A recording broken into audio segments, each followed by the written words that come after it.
My home state of California just banned one of my favorite hobbies, so we got to do a special video today. Welcome back to the channel, you guys.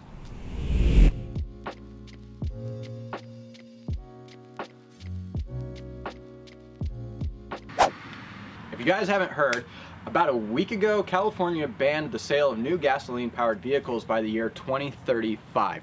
Now, cars are a big hobby of mine, have been for a long time, and it's something that Olivia and I have been kind of noticing. While I've been watching the car scene, I've seen a lot of the auto manufacturers start making the shift towards getting rid of making any type of new gasoline-powered vehicle. You know, we just had Car Week out in Monterey, and a lot of stuff talking about things like Dodge revealing their new electric vehicle that they're calling a muscle car. I think that's a mistake. It shouldn't be a muscle car if it's an electric vehicle, but whatever. Beside the point. Anyways, kind of gotten this feeling that gasoline might be out the window full on banned, and so with us having this massive property for us on an acre, we've been buying a lot of electric equipment to keep up with the property in case that ban happens nationwide. That's been one of the concerns is, you know, once things happen in California, they kind of tend to go to the nation. And so even though we're a little lucky in the fact that we live down in Florida, where things aren't so drastic of a jump that we have to try and just keep up with, we still might have that effect nationwide. And so in order to try and meet that ahead of time, we've already been experimenting with a lot of electric equipment on our property. And so we want to talk to you today about if all of this electric equipment can actually keep up with the demands where normally gas and oil would be involved. And so I want to give you a real honest to God opinion from me as a car guy on if this stuff is actually worth it. So let's go ahead, pull everything out of the garage, and I'll show you all the equipment that we are using here. Let's go get it done.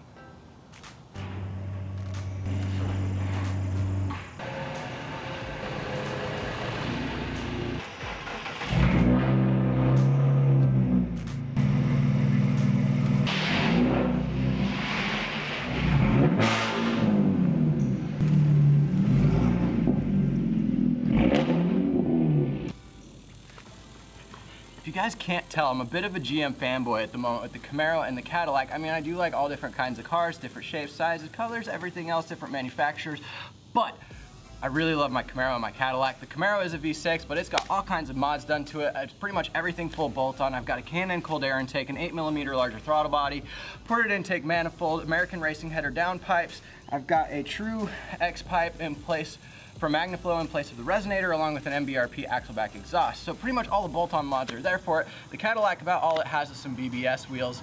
It still needs some work. But I tell you that so that you get an idea that as much as me and Olivia really do care about the environment, we really do still also like cars. I mean, has always been a massive hobby of mine. It's never gonna go away unless they kill oil and gas. And then I don't know about the electric vehicle stuff. I haven't driven one yet, but I have been working with an electric mower, weed whacker, leaf blower, stuff like that for the last year on an acre property where we're actually trying to do some large scale growing. So I'm gonna go ahead and pull all that equipment out now and show you guys everything I've been working with.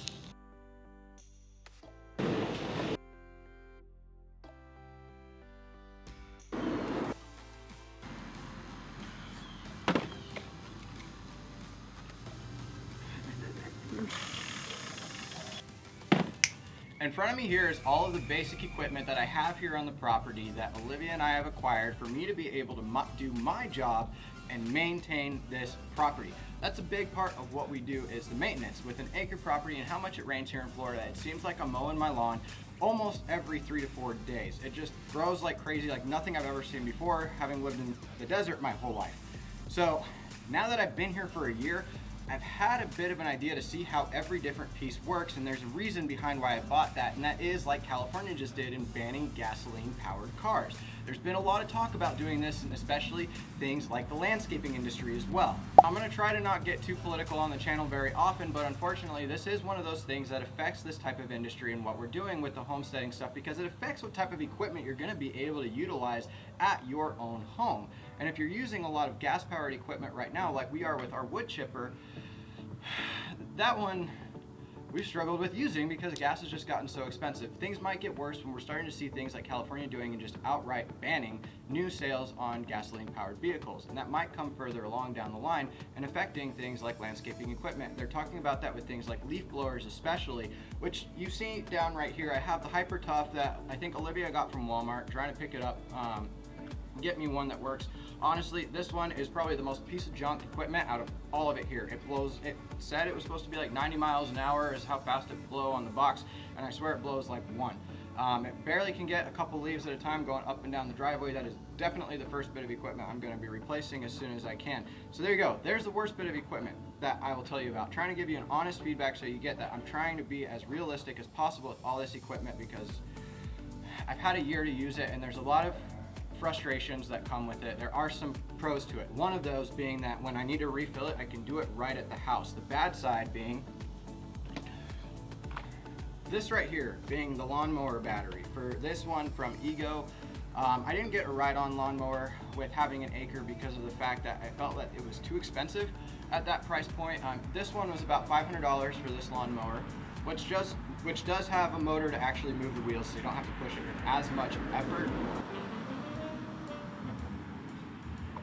It did come with one battery, which is its biggest drawdown. The battery does last me about an hour a charge with the ACRE that I have on the property. If the grass gets too long though, the rain starts coming in and it takes me a little bit longer to mow it. There's a lot of times where this battery, I would have been able to get through a section on one charge will take me 2 charges.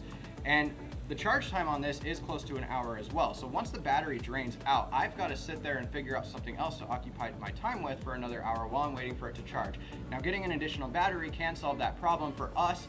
It was just kind of out of budget at that point because an additional battery by the time I went to go get it was about $250 itself. And this was a year ago before prices have probably gone up now at this point. I haven't checked, but that's my assumption. Normally I'm not big on assuming, but with how everything in the last year has gone up in pricing, I think that's a safe bet. So anyways, main thing, this lawnmower does get the job done quite well if I divide the yard up into sections. Now we have an ACRE and it's almost all grass.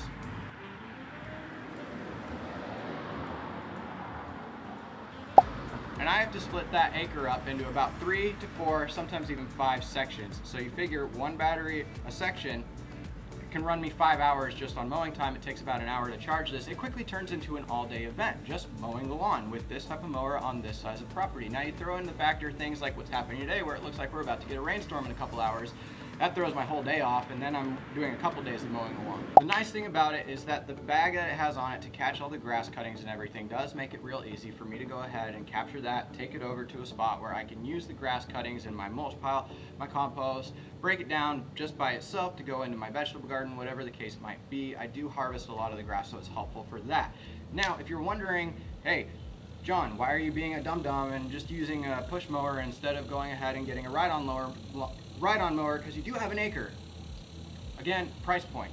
For me, the ride-on mower was about $5,000, and at that rate, I'm starting to think, why would I want to spend that much money on a lawnmower? Granted, I'm getting into all this stuff kind of for the first time. I'm not as big understanding it all as I am with cars. But one thing that I do understand is that when you've got a ride-on lawnmower that's about $5 to $7 grand, sometimes even $8,000 just for a ride-on lawnmower, and then I'm looking at tractors that have a ride-on attachment that started around $10,000 that also gives me a bucket to push mulch around the yard. That's just what it comes down to. It was price difference and everything. I'm still debating on if I want a tractor or a ride-on lawnmower, but really, this does the job just fine. This mower can handle doing an ACRE. Maybe that's because I do this all the time and so I'm willing to put the time in for it. But as for me, I feel like this lawnmower actually really does get the job done well for me without me having to worry about anything like going down and picking up more gas and stuff. It is easy and nice to have the battery I can just charge right here in the garage. The Weed Whacker also is another one from Ego that I actually quite like at this point so far. Now, the battery on this Weed Whacker actually does tend to get a lot more of the job done for me. It's very rare where I can't get the entire property done on one battery charge. And keep in mind, I'm going through like my kitchen garden beds and weed whacking just the grass in between those. That's pathways right now, doing all types of edging around tree lines and things. Weed Whacker does have a carbon fiber shaft, which makes it a little bit lighter weight to help balance out how heavy the battery is. Again, this is one that really is just simple, easy to use. I like it. It is a great investment, I think. Probably I don't even remember how much this one cost. I think it was 100 or 200 bucks, somewhere in there. That's it. Eventually, Olivia and I do want to try and add solar panels onto the roof of our house and try and create our own energy. That's really what this is all coming down to, is just trying to be as self-sufficient as possible. We're not really as big on the whole debate on gas versus electric so much as after COVID, we're just trying to make sure that we are less dependent on other people to supply our family with its own needs. And that's really all it comes down to. So we want to have stuff that we can power up right here from home, that we can generate the power of. We had a bid for solar last year and it was way beyond what we were expecting, so we need to do some shopping around and figure out, hopefully the price points are starting to come down at some point here soon. But in the case that everything doesn't, and we do have issues with electricity either keep getting higher or not, I did go ahead and get this basic mower, no motor, just regular, you push it and it cuts the stuff. And oh my God, if it comes down to this type of level, I swear, I'm just trying to get rid of grass at this point. I've got sunshine mimosa growing in the grass and stuff that I'm trying to move around and get rid of some of the grass, because if it comes to me having to use that to keep the grass cut low enough to keep the HOA happy, I swear, I'm gonna lose it. Anyways, that's all I have to say about that one. Don't get one of those if you have this size property. Aside from all of that, the only thing that I haven't talked about yet is the chainsaw that you'll see down there, and that's because I haven't used that one yet. Oddly enough, with everything trying to go to electric and be all environmentally friendly, get off oil, the chainsaw still requires oil to be used. So I still need to go pick some up, which I'm gonna have to do this week. I've got a bunch of trees that you've seen in some of the other videos. A lot of the oak that are on the property have really low branches and some sick branches that need to be cut back, pruned up, and get the trees looking a lot healthier. And so I'm going to be using that in another video later on. Definitely hit the subscribe button for notifications on so you can see when that video comes out, to see how the chainsaw actually works on its own. You've seen some of our other videos with the beds where we've been laying down logs to use as the edging for those and mark out the pathways. That's what we're going to be using a lot of those logs for, and really get the property looking a lot more detailed. So be sure to check out that video later on. So we have it, we haven't used it yet, but we're gonna find out how it works. All in all, as a guy who comes from the mindset of loud pipes save lives, I definitely think that a lot of this electric equipment does have its upsides. The drawbacks can be kind of easily worked around, so to speak, if you have the money, and that's kind of the issue with a lot of it. It really comes down to price point. And a lot of this stuff is really expensive to go ahead and swap over. So if you're just getting started, you're at a better advantage than those who already have it, having to get new equipment. That's gonna be tough, and I understand that. That's why I said I wanted to be kind of honest with this, because stuff like the lawnmower and the weed whacker, while they do work, and maybe that's just because of the brand I got, I don't know. I'm trying out some of the different ones. So let me know down in the comments below what stuff you guys are using, if it's working for you, especially if it's electric equipment. That's really what I want to hear about, because I think this is something we're going to be hearing a lot more of. Now that California's done it, I think we're just going to continue seeing more governments and states, and possibly even the whole country, starting to try and adopt the same type of regulations. It's happened all too often, with California setting the example that way, unfortunately, and we're just going to have to learn how to adapt, overcome, and improvise, as we always do here on this channel. Some of the equipment works out great, some of it needs to be replaced, and we need to find a different brand. So if you guys have a recommendation for a leaf blower especially, that's the one that's driving me nuts, definitely let me know in the comments down below what one you have that's working, and please let me know one that works out really well, because I'm sick of this one. It sucks. I need to get rid of it. Anyways, I hope you guys enjoyed today's video. Definitely check back for the follow-up where we do our chainsaw and see how that one works. Anyways, don't forget to hit the like button if you enjoyed today's video, subscribe, turn notifications on. As always, Molnar